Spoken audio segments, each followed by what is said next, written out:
A região metropolitana do Rio de Janeiro registrou mais de 4.600 tiroteios em 2021, uma média de 13 tiroteios por dia.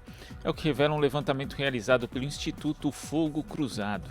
Mais de 1.000 tiroteios aconteceram durante ações policiais, apesar de uma decisão do Supremo Tribunal Federal restringir as operações em favelas apenas a casos excepcionais. A reportagem de Júlia Pereira.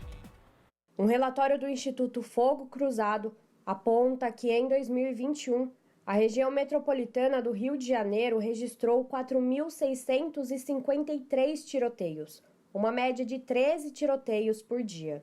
Os episódios deixaram 2.098 pessoas baleadas, sendo que 1.084 delas não resistiram e morreram. Os números estão abaixo daqueles registrados nos anos pré-pandemia. Por outro lado, conforme explica a doutora e mestre em Sociologia pela Universidade Estadual do Rio de Janeiro e diretora de programas do Instituto Fogo Cruzado, Maria Isabel Couto, os dados do ano passado mostram uma tendência de aumento em comparação a 2020, principalmente da letalidade.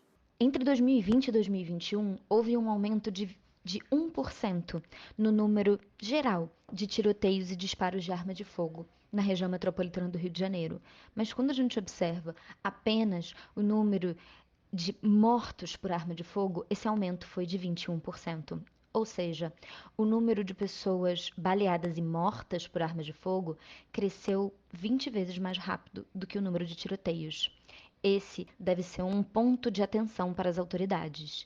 É muito importante controlar a violência armada para preservar as vidas. Entre as 1.084 pessoas mortas durante os tiroteios, estavam 15 adolescentes e 4 crianças, como Alice Pamplona da Silva, de 5 anos, morta após levar um tiro no pescoço durante a queima de fogos da virada de 2020 para 2021, na comunidade do Turano, no Rio Comprido. Além das mortes, a violência armada afeta a infância e adolescência de outras formas, como no acesso à educação. Em novembro, cerca de 500 alunos que moram no Complexo do Salgueiro, em São Gonçalo, não conseguiram realizar o primeiro dia de provas do Enem, o Exame Nacional do Ensino Médio, devido à operação da Polícia Militar na comunidade. A violência armada, ela afeta a possibilidade de crianças e adolescentes terem acesso ao lazer, e ela afeta o futuro da nossa cidade, o futuro do nosso estado, quando ela tira desses pequenos cidadãos o direito à educação. É importante que o poder público pense e proponha e ponha em prática medidas de redução de danos, para que essas crianças que vivem em áreas onde os tiroteios são mais constantes tenham acesso ao suporte psicológico necessário para ter acesso ao lazer e a uma educação dignas, que permitam a elas um futuro de verdade. Dos 4.653 tiroteios registrados na região metropolitana do Rio de Janeiro em 2021, 1.354 aconteceram durante ações ou operações policiais, 15% a mais em comparação ao ano anterior.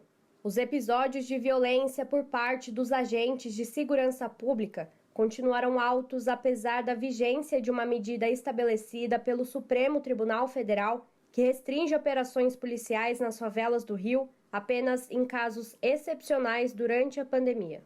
A DPF 635, também conhecida como a DPF das favelas, está em vigor desde o dia 5 de junho de 2020, mas desde maio de 2021, após a posse do governador Cláudio Castro, do Partido Liberal, as polícias civil e militar passaram a desrespeitar a decisão do STF. É o que observa a Carolina Grillo, uma das coordenadoras do Grupo de Estudos dos Novos Ilegalismos da Universidade Federal Fluminense. Não apenas as polícias do estado do Rio de Janeiro estavam desobedecendo uma decisão do STF, como estavam realizando ainda mais operações do que realizavam antes da decisão liminar, logo depois de uma audiência pública para discutir a produção, a elaboração de um plano de redução da letalidade policial.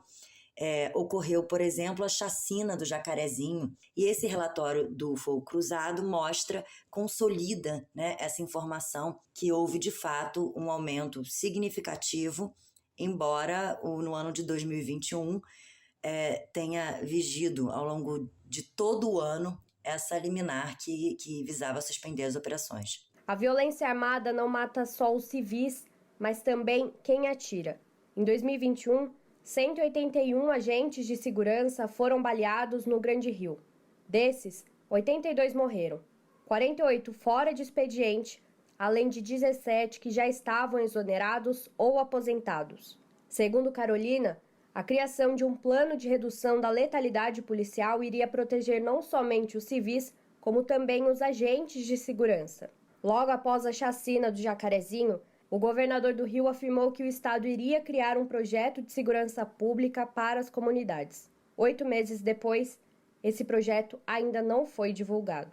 Quando a gente fala e insiste tanto na necessidade de elaboração de um plano de redução da letalidade policial, não estamos nos referindo apenas à letalidade causada por policiais, mas também à morte dos próprios policiais, que a insistência do Estado em manter conflitos armados cotidianamente nos espaços urbanos da região metropolitana do Rio de Janeiro, não só não é efetivo, ou seja, não reduz a ocorrência de crimes, como colabora para a manutenção de uma letalidade muito alta, tanto de policiais quanto de vítimas dos policiais.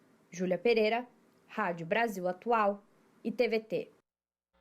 Você está ouvindo Jornal Brasil Atual. As notícias que os outros não dão.